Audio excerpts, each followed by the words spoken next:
Can we get a status check on how everyone's doing heading into the summer?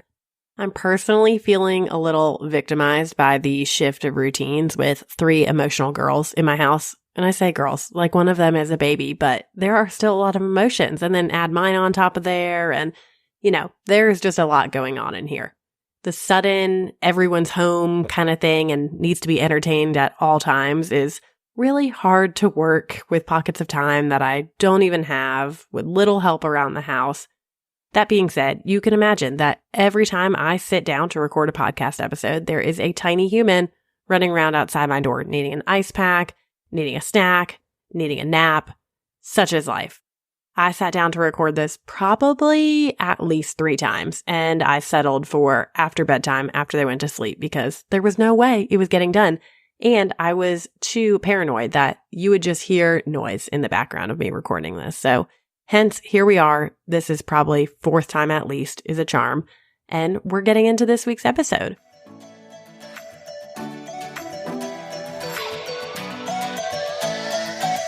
You got into this profession to make a difference in your students' lives, but you're spread thin by all of the things that keep getting added to your to-do list.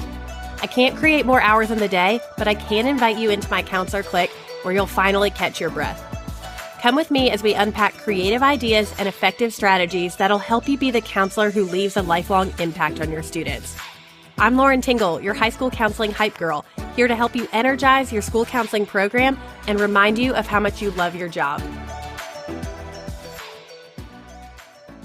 If you are here, then maybe you're wondering if it's time to examine how to know when it's time to move on from high school counseling. You're acknowledging it by showing up here and hitting play on this episode because maybe you're feeling it and you're trying to decide what to do with this thought. I'd encourage you, obviously, to listen to this episode in its fullest from beginning to end.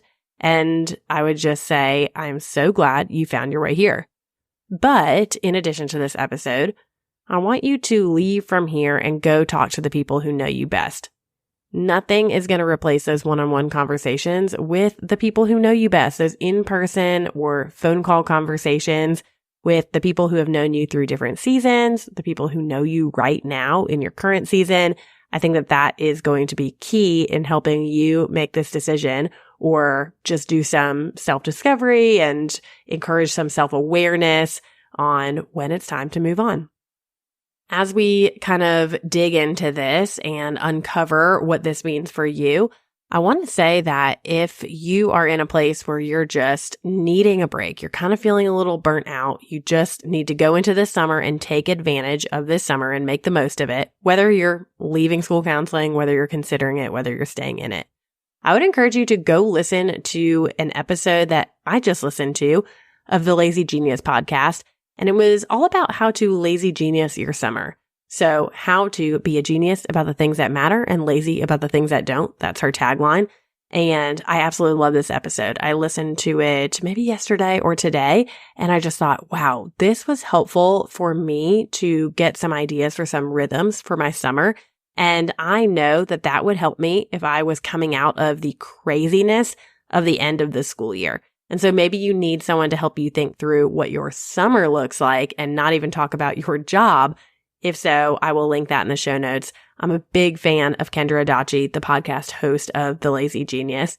And part of me is a big fan. It just feels like we're kindred spirits because obviously we both have a podcast, but her husband is a middle school counselor. So I feel like she just gets us as people, But I will tell you one of the key takeaways I got from this episode just before we dive into what we're talking about. She talked about having have to lists for this summer and hope to lists for this summer. And that was for herself personally and then for everyone in her family. So I'll tell you, these are things that you write down on a Post-it note and then you stick up on your calendar for everyone in the family to see. So your have to Post-it notes. Those are the things that you have to do. Maybe it is a plane flight that you already have booked for a family wedding. And so that date's not moving. You're putting it on your calendar. And then maybe your hope to list. This is like your bucket list kind of thing that is going to help fill you up over the summer, something that you would love to get to, maybe that you really like to experience. So maybe you are going to rent a bike and ride down a trail or go riding downtown. Or maybe you hope to try out a new coffee shop because you don't get that kind of freedom during the school year. I hope that wherever you find yourself, whether you're feeling burnt out, whether you're thinking about what's next for you in the next season, or you are just a regular old high school counselor who is welcoming in a change of seasons, of rhythms and routines for the summer, I would say take your summer and make the most of it. Go listen to that Lazy Genius episode. So if you find yourself wondering, is it time to move on from high school counseling? The practical stuff before we get into some of the thought process behind that, I would say I want you to think about your contract. That is like a big picture thing, right? And it's also very practical. So if that's right now, have you already signed your contract for next year? Or is that going to be something that you're given this about a year or so? Can you break your contract without repercussions? Or can you break your contract and it doesn't matter because the next thing that you're going to go do doesn't need a contract or you don't need to go work in a school system again? Just some things to consider. I want you to put that contract in the front of your mind when you're about to make a big decision or you're thinking about making a big decision. Certainly you've thought of that already, but just wanted to put that out there in case you are listening to this in a certain time of the year where that is pressing. Now, if you are for sure leaving, it's time to move on. Is there an opportunity to give some feedback? So when I left my school, there was an option that said, yes, I am leaving the district. There was a specific survey that went out to us. I would say be honest on that survey. You only get one shot, as Marshall Mathers, Eminem says, you only get one shot. Do not miss your chance. So this is your opportunity to give some feedback. Be honest about whether it is the leadership, whether it's the workload, like what did move you on, if there's something that the school could have done or could have improved on to help keep you there. If you're not all the way walking out the door just yet, is there an opportunity to have you voice your opinion about some things that could change, that could help keep you there? Now, we're going to talk about a bunch of different reasons why you might be leaving or considering leaving. And so maybe this has nothing to do with giving feedback. Maybe it has everything to do with personal reasons outside of the school building.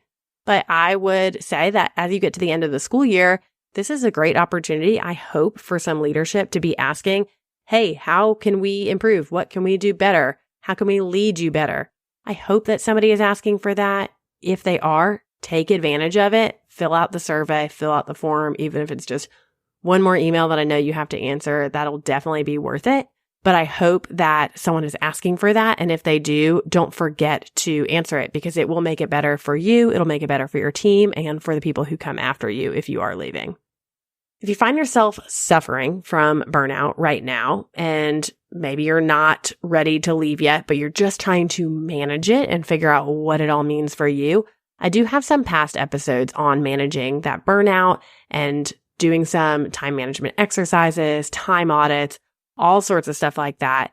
If this is the end of your time here, how are we going to evaluate that? How do we know what to do next? What do you do if you're just plain stuck and you don't know if it's time to move on or if it's time to just address that burnout and keep going with what you're doing right now? That's what we're going to talk about in this week's episode. It would make sense that you are struggling with this as a concept because you are a helper. You're taking care of people all the time. You're doing this in your school day in and day out. You're taking care of students, and in turn, you're taking care of the families who they belong to. You're taking care of staff and teachers, whether you are trying to do that or not. They're coming to you with their burdens and their problems. And then add on top of that, if you have responsibilities outside of the school building, which we all do.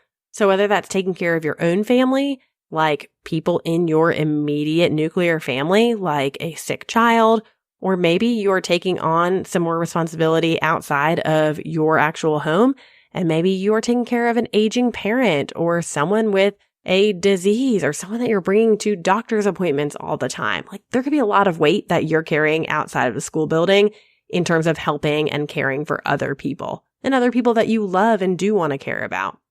Maybe you're suffering from the burnout and you're wondering if it's time to move on because you are absolutely overloaded by the weightiness of your students' difficulties.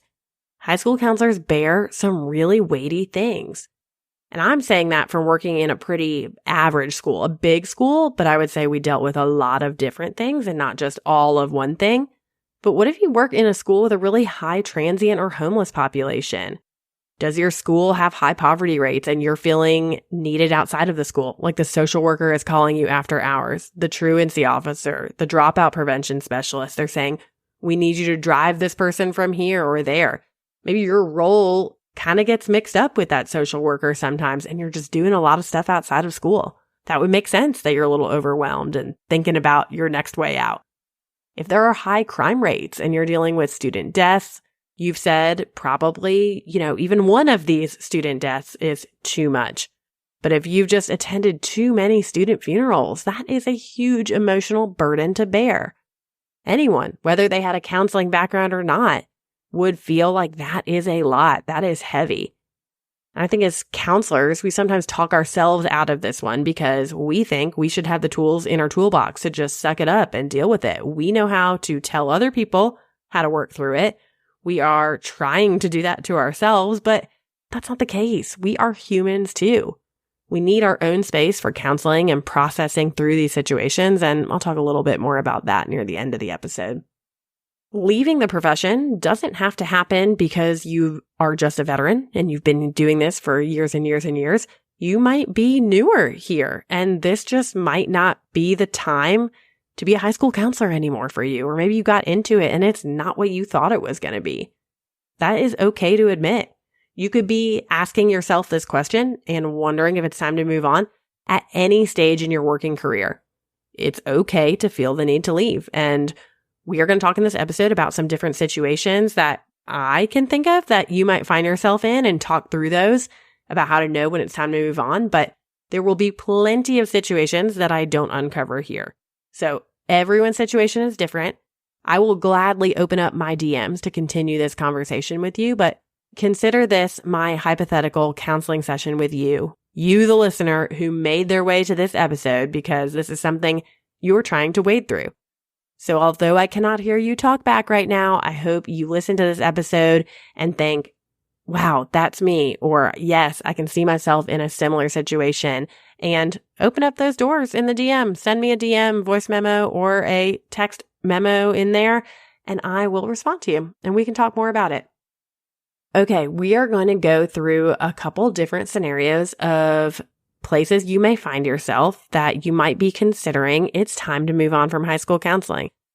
So the first one, are you navigating a toxic work environment? Now, you can honestly only last so long in a toxic work environment. And maybe the word toxic is tossed around too much, like a buzzword these days, but I'm saying if it's really bad, there comes a point where it's no longer healthy for you to work there.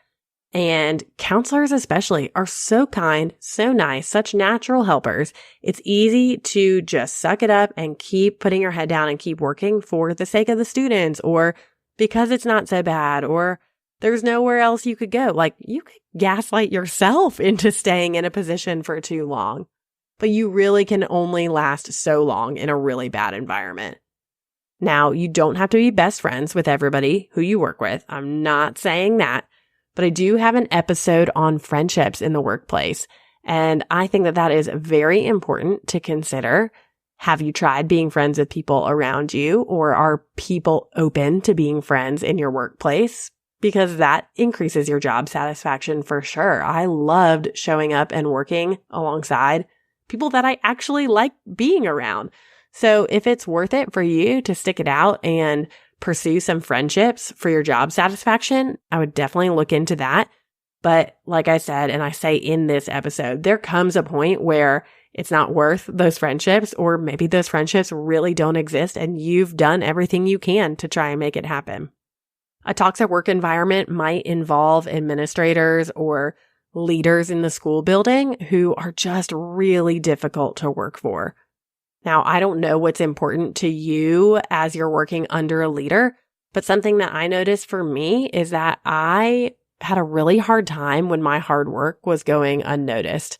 And maybe it's not even just the hard work. I wanted to be just known as a person in my workplace. I wanted my superiors to know something about me and be able to have a conversation that just alluded to maybe something else we talked about before, whether that was my kids or the college I went to, or I don't know, something that I do for fun. Obviously they wouldn't know that just off the top of their head, but from conversations we've had, just from basic relationship building, I would like to know that someone knows who I am in the workplace. And so that might be more focused on work for you and not the personal side. And that's fine too. I think recognizing what is important in the leadership above you to have and be pouring into you is really important, because for me, it took not having that to realize, oh, that's important to me from leadership. And so I will link in the show notes a podcast episode of what to do when your admin doesn't acknowledge your work. And I know, again, not everybody needs this. This might not be the reason that you are trying to move on from this career or this school in particular, but it is something that may be pressing you to look elsewhere. In school counseling, there's not really like a lot of upward mobility. It doesn't feel like, oh, if I work harder, I can earn more money and I can be promoted.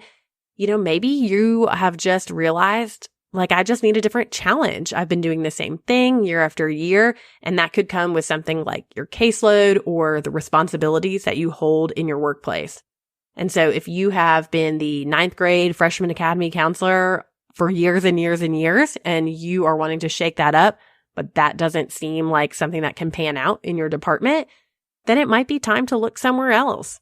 Maybe your department doesn't want to shake up how they do the caseloads. Maybe it's a trade with one other person, or maybe it's moving from grade level counselor to alpha, or something to just more evenly distribute caseloads.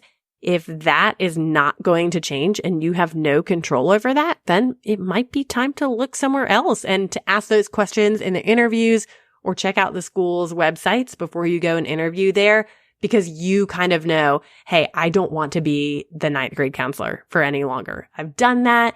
I want a new challenge. I need to be reinvigorated and excited about what I'm doing. And that just might be putting myself in a new situation to learn new tricks, I'll link to a caseloads episode, because that might be helpful for you to think through in terms of what other options there could be. And like I said, you might not make those decisions about what that looks like in your school, but so that there are other options out there and there are schools doing different things. If you do have the opportunity to shake up the responsibilities in your department, I'm assuming you're working with a team of people, I would say sit down at a team planning meeting at the end of the summer and say, these are the things I love doing. These are the things I'd really prefer not to do. And these are the things I'm kind of impartial on. And allow people to trade those in and out. You can kind of do it like a draft. I really want this. I really don't want this. I will take on something that nobody wants so that I can have something I really want. It can be a fluid, open conversation until all of those responsibilities are divvied up. Maybe somebody who is the department head, maybe this is you, wants to swap back to being a team player and just being a follower, a really good follower on the team, and somebody else wants to step up and take their turn at being the department head. I think that is okay to say. Sometimes you step into this place of leadership, or you are assigned that, or you end up there because nobody else wanted to do it, or you've been there the longest and it might not be the right fit for you. I think this is important to recognize and evaluate about ourselves, and then be honest with other people that we work with or the people who are above us to be able to say, hey, I think we need to change this a little bit, or I'm going to have to move on to a different place. Another reason why it might be time for you to move on is having kids, changing seasons in your life and in your family. I know some districts have the opportunity for you to take an extended maternity leave. Say you go on maternity leave and you fully anticipate coming back after 8 weeks, 10 weeks, 12 weeks, whatever that is, and it's a lot harder than you think it's going to be. Or maybe after 1 kid, it was really easy, but 2 is a different picture for you, or 3 doesn't make sense financially for your family. It's okay to look at your options for what it means to take an extended maternity leave, maybe for a year if your district allows that, or to take some time being at home with your kids. It doesn't mean that you are not a good high school counselor if you want to do that. It doesn't mean that you're not a good mom if you want to stay working at your school, or if you need a change of location to be closer to daycare or closer to your actual home. These are all things to consider when your family season is changing. I will add right here that I think the most important thing and the most helpful thing for me thinking through when it was time to move on was thinking in seasons. Now, you are good at thinking in semesters and quarters and a year-long schedule, but I know it's a little bit harder and a little bit more scary to think in bigger picture like this season of my life right now. And I hope it's encouraging to you to know you can come back to a school if you take an extended maternity leave. Women do this all the time. They take some time with their kids and then they come back. And it's okay if you never thought that that was going to be you either, because that is exactly what happened to me. You can head back to episode 1 and listen to how I got to the season I'm in right now. I hope that would be an encouragement to you. I kind of mentioned this based on the admin conversation, but if you are just looking for different leadership, it's okay to look elsewhere. I know that you cannot pick a job based on this. Like, you cannot go apply for and take a job thinking this is going to be the leadership I'm working for the rest of my life. But I think you can leave if it's time and you and this leadership have outgrown each other and there's nowhere else for you to go. If your goals include moving up, which aren't going to happen, or being able to have some more autonomy on your job site and you actually have a micromanager who doesn't allow that, maybe it's time to go. If you are being talked down to and you feel like you're being disrespected and things are just not changing, you're allowed to leave because of poor leadership, or because you're seeking different leadership, or because you're seeking stronger leadership who you can learn from. All of those are acceptable.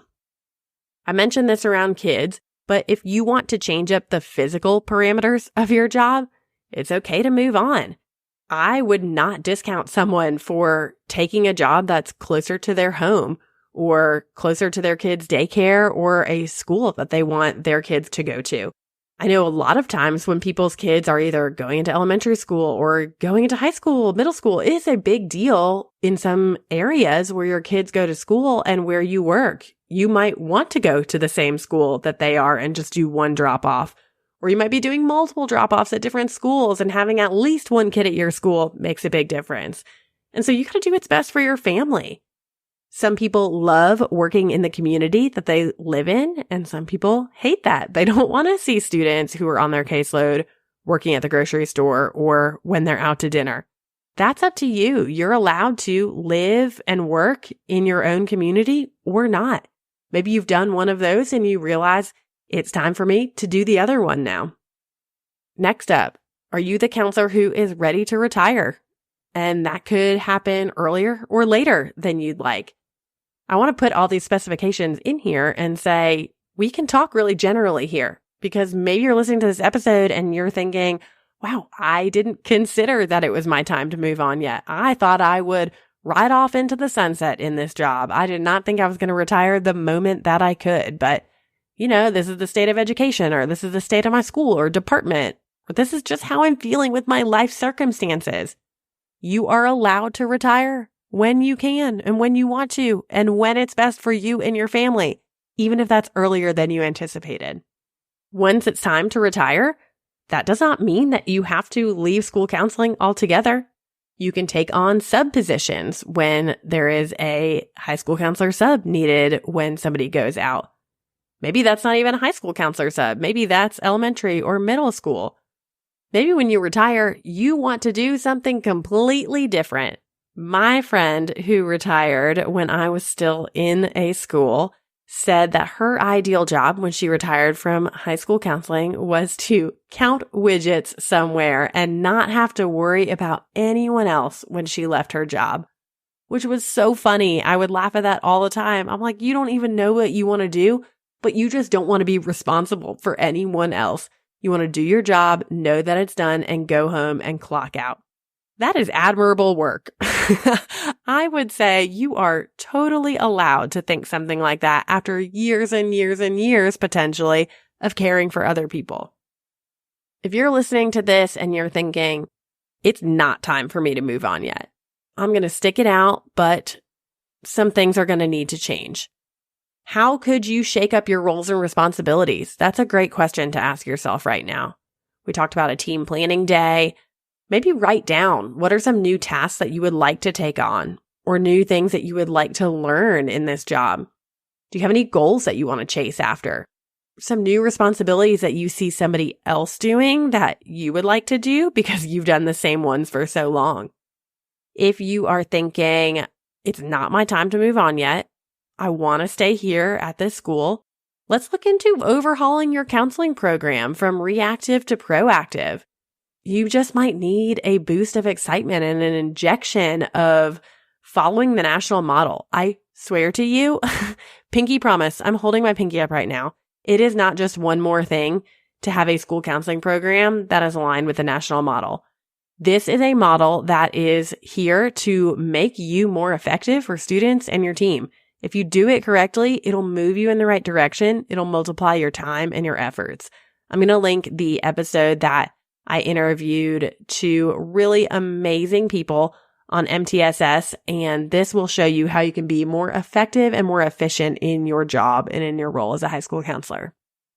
If you are determined on sticking it out and it's not time for you to move on yet, you need to do an audit of your time where you say no to some things.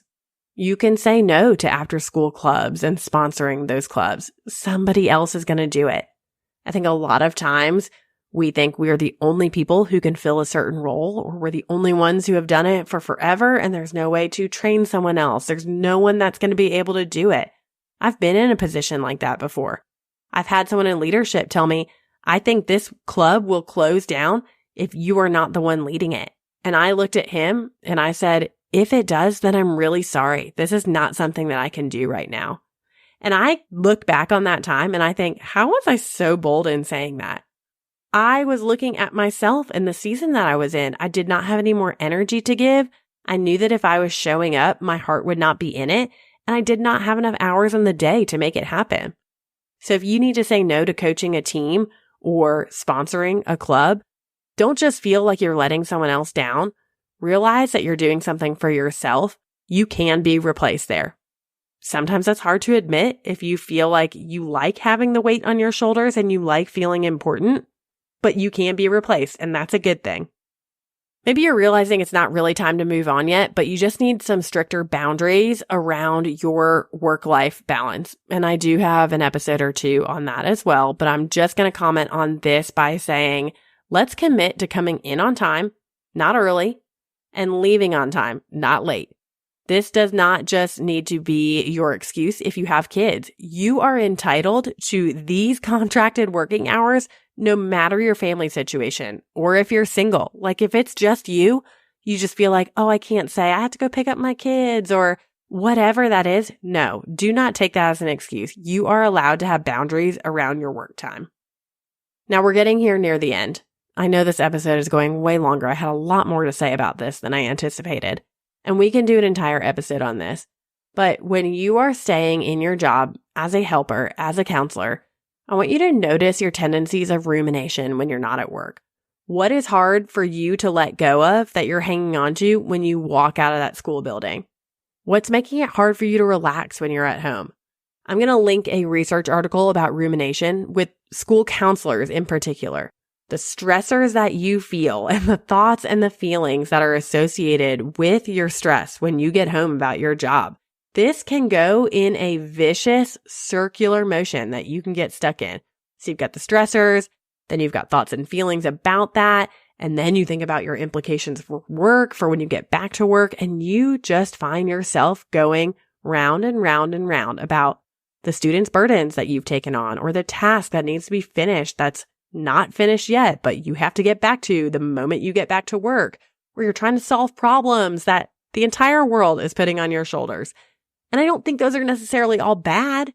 Those are good things. We're solving all the world's problems, right? I do some of my best thinking in the shower, but those thoughts also continue on with me as I'm trying to fall asleep. And I am led towards this fancy word of rumination where I am going to burn out if I don't make a change. The research article I'm going to link in here shows that just thinking about work isn't necessarily bad. And I think that is something, a key point to realize, that reflecting on the things that went well or the things that brought you joy or the ways your students found success, those can be good and helpful for a role that is heading towards burnout. So you can shift that. And like I said, we could talk about this all day. I'm going to link the article. I hope that you find some encouragement around those physical symptoms that you can be feeling because of stress and burnout. And I want you to be able to identify that rumination if you are having those feelings and realize that you can combat that while you're still in the workplace. And I don't want that to necessarily move you out if you haven't tried some of the strategies that they have in this article. If you're staying put and it's not time for you to go yet, I want you to connect with other high school counselors. So you could do this with your own team that you're working with, especially after something heavy. It's important to come back together and debrief about what happened and how you're feeling about all that. Connect with a greater counselor community in your area. Are there other high school counselors in your district or just in your greater area, maybe of the state or your county? If there are not other high school counselors, are there middle school counselors that you can connect with? And where are those touch points that you connect with them? Do you have a district meeting that you go to? Could you set up a happy hour after work or go out to dinner together and just know each other and know how to contact each other and just relate to each other? If you don't have any of those or you're looking for more of a virtual space, I would always encourage you to join us over in the Click Collaborative. That's my high school counseling membership. clickcollab.com. I'll link that in the show notes. That is an online space. We have quarterly meetups where we talk about what's going well. We talk about what is actually really hard and get some feedback and some ideas on that. And now this one might seem obvious and maybe you find it silly, but either way, whether it's time to move on or you're staying put, I want you to get some counseling for yourself. Like I said, I think we can talk ourselves out of needing this counseling because we think we're supposed to be able to do that for ourselves. I find myself talking myself out of going to counseling because I think I'm a counselor by trade. I should know how to counsel myself out of a situation. That is not true. It is helpful and healthy to go and talk to somebody, a third-party person who can lead you in the right direction or reflect and reframe some of that stuff for you. So I gave you a lot of things to think about. I couldn't cover every scenario under the sun, but I really think I covered a lot of them. I gave you a bunch of different things to think about when it's time to move on. And of course, only you can make that decision for you. I'm happy to chat with you more about this. And I have always said, if my heart is not in high school counseling, I'm doing a disservice by staying here. I don't think that I ever would have gotten to that place being in a school and just hating showing up to work each day because one, high schoolers are so funny. How can you hate talking to them all day? But two, this is too hard of a job to be in if your heart is not fully in it. Now, I will say high schoolers are hilarious to talk to, but if you are just so tired, you're so negative, you do not enjoy the people that you work with, and you're not finding some sort of fulfillment in showing up each day, laughing alongside people who are realizing how crazy this job is, then it might be time to go somewhere else. If you go through a lot of those questions that I asked in the beginning and you're realizing, hey, it might be time for a change, know that that's okay. No one's going to look at you differently because you're leaving or you're leaving just for a season and you'll be back once you've taken care of yourself. I'd encourage you to listen to this episode a couple times. Take some notes, do some journaling, do some own soul searching, hard soul work by going to counseling and thinking through some of these things.